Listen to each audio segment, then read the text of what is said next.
The first characters we are introduced to in Macbeth are the three witches. They are waiting on the top of a blasted heath, which is sort of an uncultivated, desolate mass of land, to meet Macbeth and Banquo, who have just emerged victorious from a battle nearby against rebels.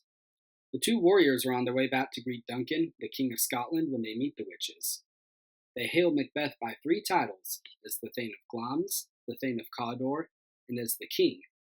Now, at this point in the play, only the first of these titles actually belongs to Macbeth, and he knows this, and he questions them in the following lines, saying, "Stay, you imperfect speakers, tell me more.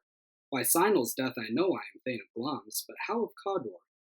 The Thane of Cawdor lives, a prosperous gentleman, and to be king stands not within the prospect of belief no more than to be Cawdor. Say from whence you owe this strange intelligence, or why upon this blasted heath you stop our way with such prophetic greeting. Speak, I charge you." The witches prophesy Banquo's future too after he prods them a bit, basically saying, "Hey, you have all these good things to say about Macbeth, what about me?" We'll talk a bit more about Banquo in a later video in general, so what the witches had to say about him we'll put off till that time. So, after having made these vague predictions, the witches vanish. Macbeth and Banquo aren't quite sure what to make of what's just happened. Macbeth is caught up in this idea that he might someday be king, and he's dumbfounded, sort of just sitting there fantasizing about it. Banquo is a bit more skeptical. He's not overawed by what the witches have said, and he's keeping a level head about himself. He even questions whether or not the witches were actually real.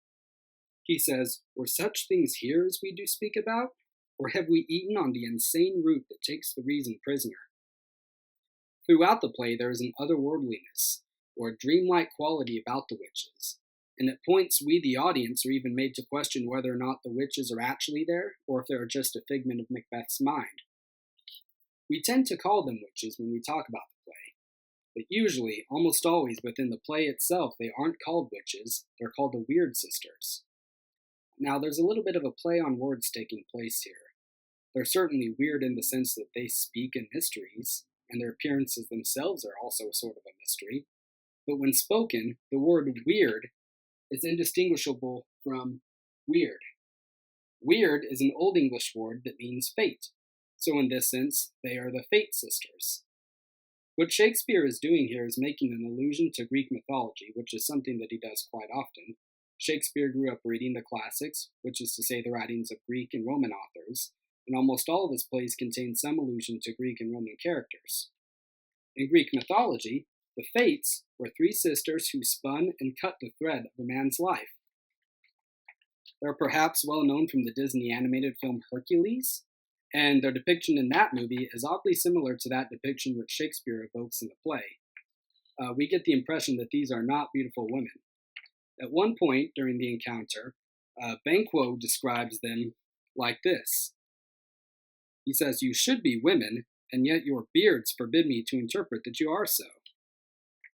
Now, this was also a bit of a joke when you keep in mind that during Shakespeare's time, women weren't allowed to perform on stage, so the roles of the witches were in fact portrayed by men who may have very well been bearded.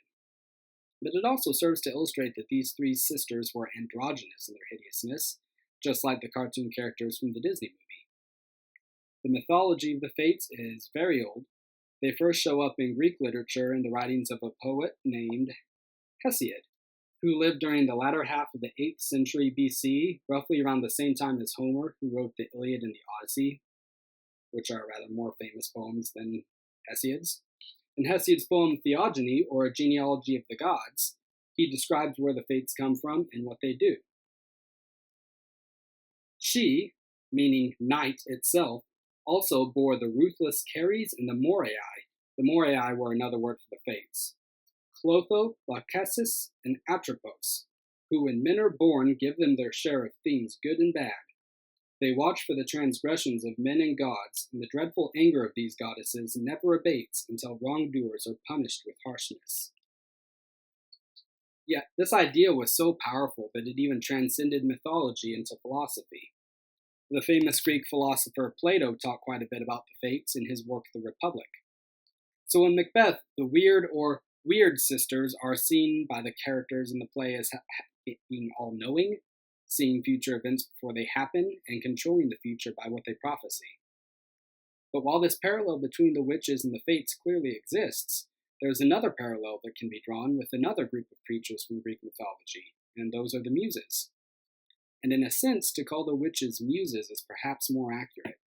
They may have the appearance of controlling men's fates, but it has often been pointed out that the witches never actually tell Macbeth to do anything.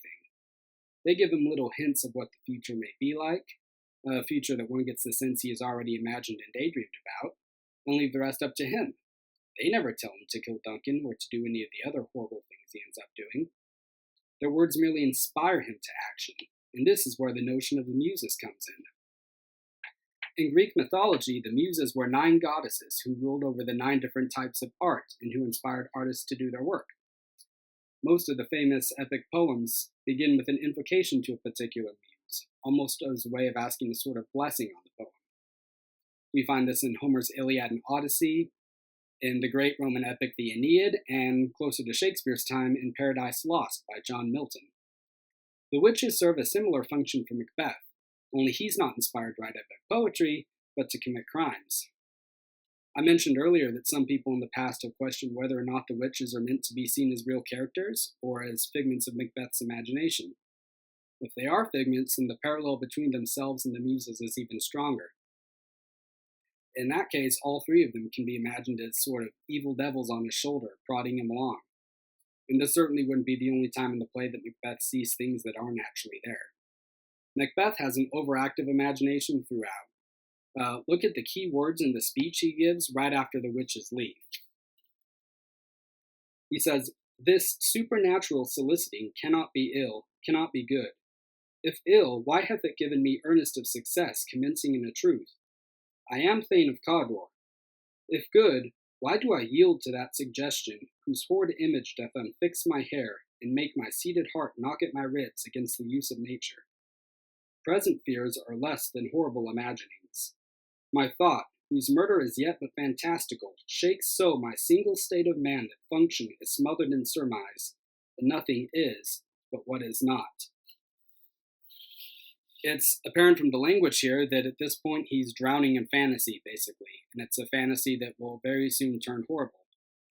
Later that night, right before he's about to kill the king, he actually hallucinates and sees a dagger hovering in the air in front of him. He says, "Is this a dagger which I see before me, the handle toward my hand? Come, let me clutch thee. I have thee not, and yet I see thee still. Art thou not, fatal vision, sensible to feeling as to sight? Or art thou but a dagger of the mind, a false creation proceeding from the heat-oppressed brain? I see thee yet, in form as palpable as this which now I draw. Thou marshallest me the way that I was going, and such an instrument I was to use. Mine eyes are made the fools of the other senses, or else worth all the rest. I see thee still, and on thy blade indulging gouts of blood which was not so before. There's no such thing. It is the bloody business which informs thus to mine eyes." When the deed is actually done, he hallucinates again, this time hearing a loud voice which is yelling through the castle halls, "Sleep no more, Macbeth does murder sleep." So these are all ways in which Macbeth's imagination comes to life on stage, but the biggest and the most obvious way is that what he imagines comes true. He sees himself murdering Duncan and becoming king, and it happens. He sees Macduff as disloyal, and eventually he's proven to be so. He predicts his own future almost as well as the witches, and it's even teased that he might have some relationship with the witches. The witches' master Hecate calls Macbeth a wayward son, and when he confronts them and demands to be told more of his future, he says, "I conjure you." Traditionally, isn't it the witches who are supposed to do the conjuring? But regardless of whether you regard the witches as the fates or as Macbeth's own personal muses, they are without a doubt nasty creatures. We learn a little bit about their personalities in the first act, when one of the witches talks about how she put a curse on a woman's husband, dooming him to be lost at sea, all because the woman refused to share any of her chestnuts with her. They're childish, vindictive, but their dominant personality trait is ambiguity. They're equivocators. The word equivocation is used a lot in this play, so it's worthwhile taking a pause to consider its meaning. Equivocation is the misleading use of a term with more than one meaning or sense. We're given 2 good examples of who an equivocator is by the porter in Act 2. The porter is imagining that he is the porter of the gates of hell, and he's welcoming in dead sinners. And he says, "Knock, knock, who's there in the other devil's name? Faith, here's an equivocator that could swear in both the scales against either scale, who committed treason enough for God's sake, yet could not equivocate to heaven. Oh, come in, equivocator." Not much later in the play, the same porter calls alcohol an equivocator of sexual prowess, or in other words, lechery. He says, "Lechery, sir, it provokes and unprovokes. It provokes the desire, but it takes away the performance. Therefore, much drink may be said to be an equivocator with lechery. It makes him and it mars him. It sets him on and it takes him off. It persuades him and disheartens him. Makes him stand to and not stand to. In conclusion, equivocates him in a sleep, and giving him the lie, leaves him." So we call the witches equivocators because what they say is so misleading. At the beginning of the play, Banquo, who isn't drunk on imagination as Macbeth is, warns him about this after the witches disappear. He says, "But 'tis strange, and oftentimes to win us to our harm, the instruments of darkness tell us truths, win us with honest trifles to betray us in deepest consequence." And this proves to be all true. Near the end, Macbeth says, "Damned be all that trust them." And then, when the witch's prediction that he had originally taken to be favorable to him started happening and instead proved to be fatal, he says this: "Be these juggling fiends no more believed, that palter with us in a double sense, that keep the word of promise to our ear and break it to our hope." He also says that he begins to doubt the equivocation of the fiend that lies like truth. Shakespeare loved double meanings. It's evidenced in basically all of his plays, and even here in Macbeth, the witches aren't the only characters concerned with doubleness, but we'll talk about that in a future video. But the witches are emblematic of this doubleness, this equivocation. What they originally tell Macbeth, it seems to be good news, that no child born of woman can kill him, or that he won't be defeated until Birnam Wood comes to Dunsinane, instead proves to be bad news.